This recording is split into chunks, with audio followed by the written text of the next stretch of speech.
So before I say anything, let me say this. No, I was not down there in CRC at the time of Ariel Castro's murder. However, I did have quite a few people down there at the time that I knew.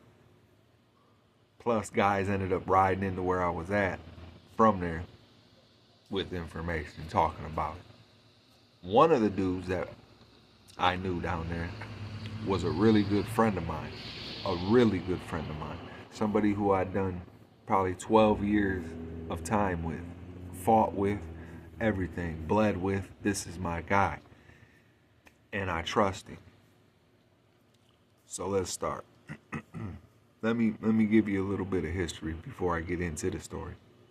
The first time I ever went to CRC, I got there in 1999. And immediately you hear about Big Chu. Big Chu is a CO. He worked SEG. Every time I've ever been to CRC, he's always been the SEG officer. He works the hole.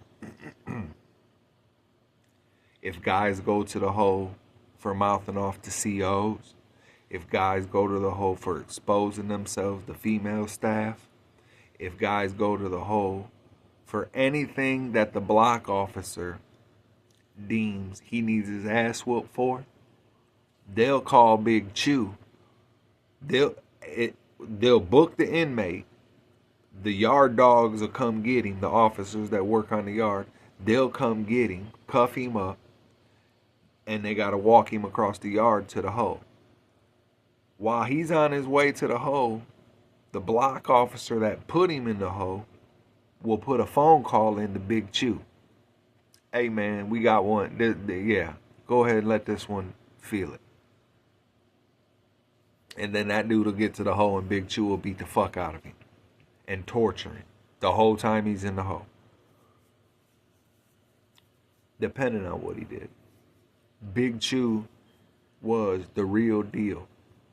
I mean, we're talking about man. I seen him one time on a golf cart, and he's huge. He put it like this. Usually, you see two people riding on a golf cart. That's how staff members get around on compounds, golf carts and bikes. And I seen him on a golf cart one time, and he's so big, nobody else can ride with him. So anyway, to the story. Ariel Castro kidnapped 3 girls in Cleveland and held them hostage for 10 years in his home, for those of you who live under a rock and don't know about this story. When he caught his case, again, he's from Cleveland. So he gets his time, he goes through the court proceedings, that all that bullshit. And they sentence him, they give him his time. Now remember, Cleveland has their own reception area. It's called Lorraine. And again, it's for Cleveland, Youngstown, Akron, Canton, all northeast Ohio, Ashtabula, Conneaut. Everybody in Lorraine, everybody in northeast Ohio. So that's where he was supposed to go. So you tell me why they sent him to CRC. The excuse and the reasoning was he had too high profile of a case. The fuck does that matter? The fuck does that matter? That didn't stop Columbus from sending Maurice Claret to CRC. What about what was his name? The dude that was using a website online to meet people, and then he was killing them. Not the Facebook killer. You guys know who I'm talking about. Leave it in the comments. I can't think of it right now. But they sent him to where he had to go. There's been a bunch of high-profile cases that's never happened to him. So That's fishy number one. Cause the COs in Lorraine, they don't fuck with you. I'm not saying that they won't fuck you over if you give them a reason to, because you got those types of COs in every joint. But CRC was different. This situation is what changed CRC. This right here.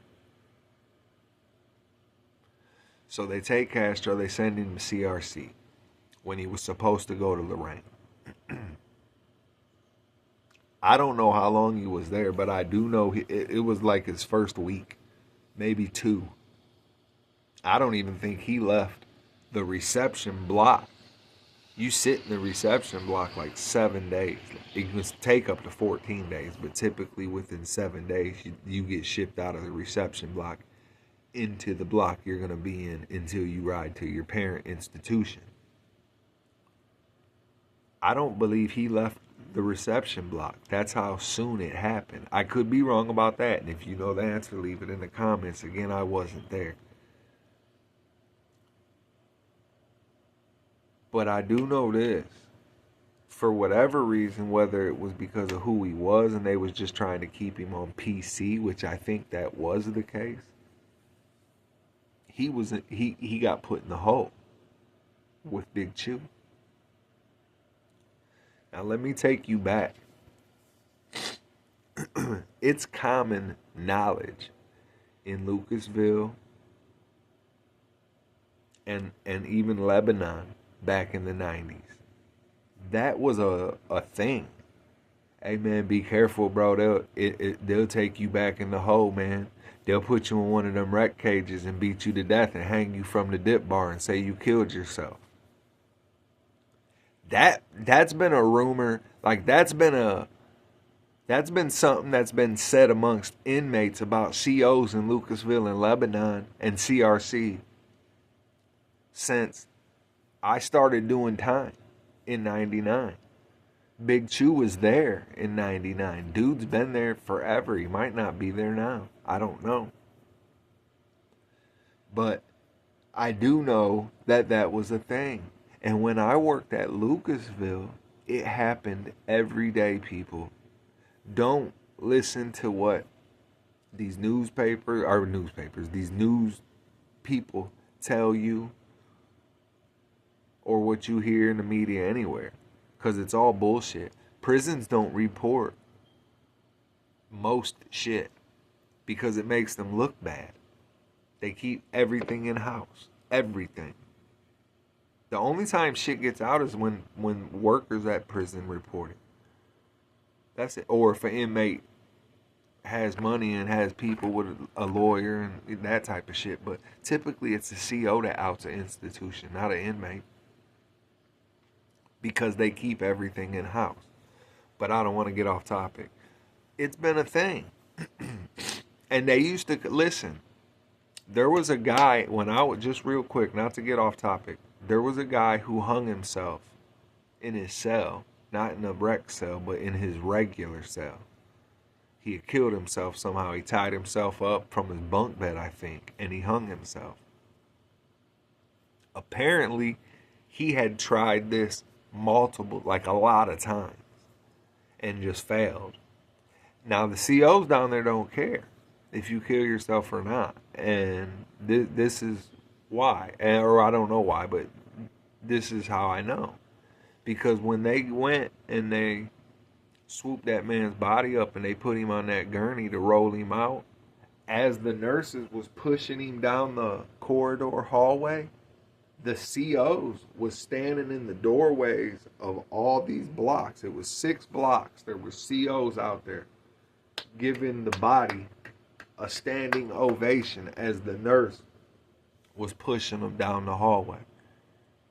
That's how little these people think of you and us and me when we're there. So now to get back on topic. Ariel Castro's in the hole with Big Chu. He's in the cell by himself. This motherfucker is built like a garden gnome. He's little, bro. He's like 5'0". He's a little short, fat El Chapo built pudgy fat motherfucker. He ain't going in no fucking exercise room to do no fucking dips and pull-ups. You fucking kidding me?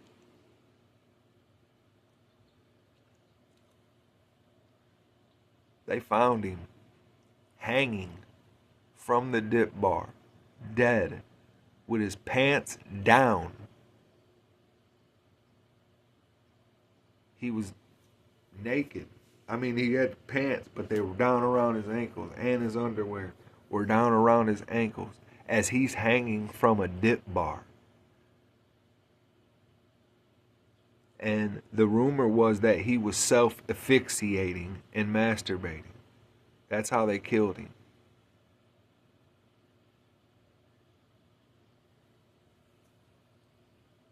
You can Google Lucasville, you can Google CRC, you can Google any joint in Ohio you want.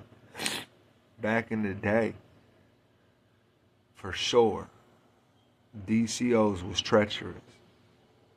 And I'm telling you, man, Big Chu, I know it in my bones, Big Chu killed that motherfucker. Thanks for tuning in, y'all. Hit the like and subscribe button and share it if you can, man. Show your love. I would surely appreciate it to help the channel grow. And until next time, y'all, take it easy.